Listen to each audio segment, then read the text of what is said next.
Out on the road, the single biggest cause of crashes is drivers running into things they can't see, like a car coming from the side, a pedestrian stepping into the street, someone passing, even the car just ahead.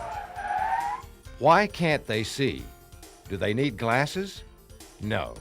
The reason they can't see is that they just aren't looking in the right place at the right time. The process of looking is referred to as visual search. It means that seeing well is more than simply taking in the highway scene. It requires actively searching places where trouble lurks. Experienced drivers learn the trouble spots by getting into them, and mostly getting out of them. But the best way to handle trouble spots is to avoid them in the first place. That's what this part of the course is all about. We spend most of our time looking ahead. We couldn't keep the car on the road if we didn't. But do we always really see what's ahead?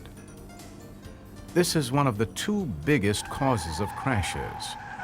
About a fifth of all crashes, including 700,000 injuries, result from not paying enough attention to what's ahead. Sometimes drivers are too busy talking with others in the car, or outside the car, or they're just daydreaming. Whatever the reason, just an instant's lack of attention can mean and everything that goes with a crash, like out-of-sight insurance premiums and possible loss of license. Throughout this course, you'll be tested on where you're looking and what you're looking at, in the video and in the car. Looking ahead is only a part of it. How far ahead is another. Beginning drivers tend to focus on the road just in front of the car. That doesn't give us much time to react. And even if we manage to react in time, what about the guy behind us? Keeping our eyes focused well down the road gives us a heads up on what's happening and lets us come to a gradual, even stop. In addition to letting us drive safely, looking well down the road can help keep us moving. For example, seeing that bus stopped ahead lets us make a smooth lane change. And away we go. If we hadn't noticed the bus until we came up behind it, we'd have had to wait for following traffic to pass before we could pull out. Seeing those hazard lights up ahead gives us time to make a smooth lane change. And seeing that yellow light up ahead gives us time to come to a smooth stop.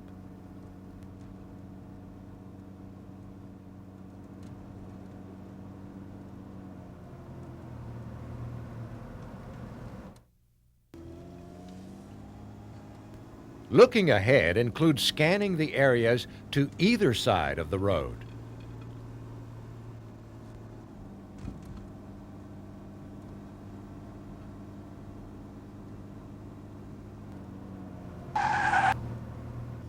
Whoops, that was a close one. Let's go back. If we saw that white car disappear behind the minivan, we could figure the driver might not see us and might make a right on red. What's at the side of the road now may be in it in a minute, like that truck pulling away very slowly. Seeing it up ahead gives us a chance to adjust.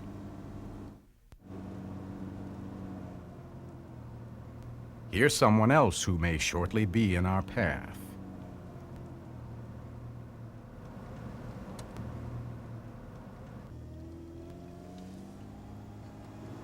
Seeing signs early also helps.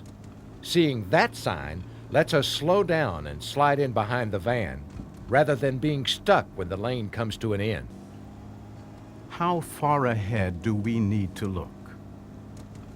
As a general rule, we should be looking far enough ahead to give ourselves ample time to adjust to whatever we see. If we are looking at least 15 seconds ahead, we should have time to adjust to whatever we see. Here on a city street, that's about 1 block. Out here in the open road, traveling at 55, that's about 1/4 mile. Unfortunately, roads don't have little lines showing us where 15 seconds starts. We just need to have a picture in our mind's eye. One way to get that picture is this.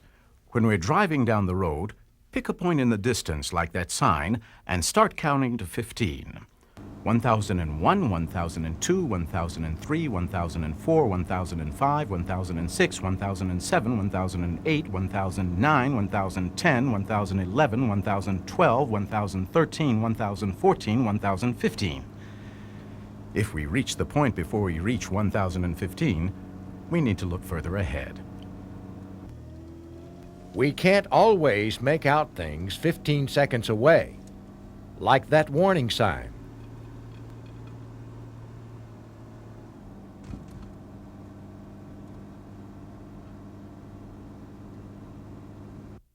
We couldn't really see that pedestrian until he was fairly close.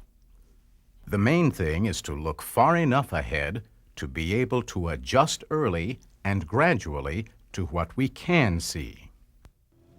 Okay, let's take a drive and see what we can see. In each scene, there will be something up ahead we'll need to react to. The picture will stop at that point and we'll be asked what we saw. So what did we see here? That orange construction sign was easy, but you had to be looking well ahead to see the flashing arrows.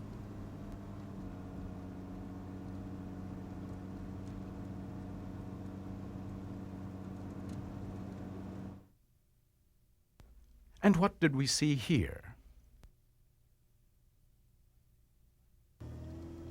The flashers told us the car was stopped and we'd have to change lanes. So let's keep going.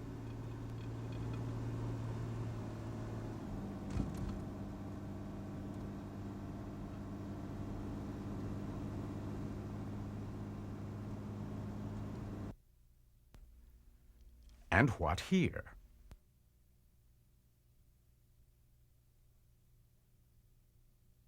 Right, a vehicle blocking the left lane ahead.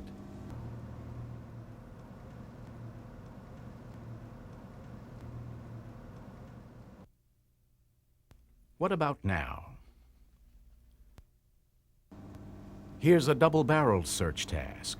We need to see up ahead and to the side at the same time. There's no trick to that, or is there? Go ahead. Focus our eyes on the oncoming car. Don't let them move. If we stay strictly focused on the oncoming car, we can't see the one on the right. Yes, we can tell that something is there, but we can't make out that it's a car unless we shift our eyes.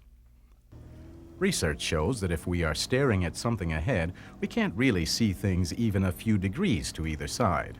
That's why our eyes need to move from side to side all the time while we are driving. Just before the scene ended, what did we see that required our attention? The oncoming car could start its turn before we get there. The truck could make a right on red, or someone could get out of a parked car.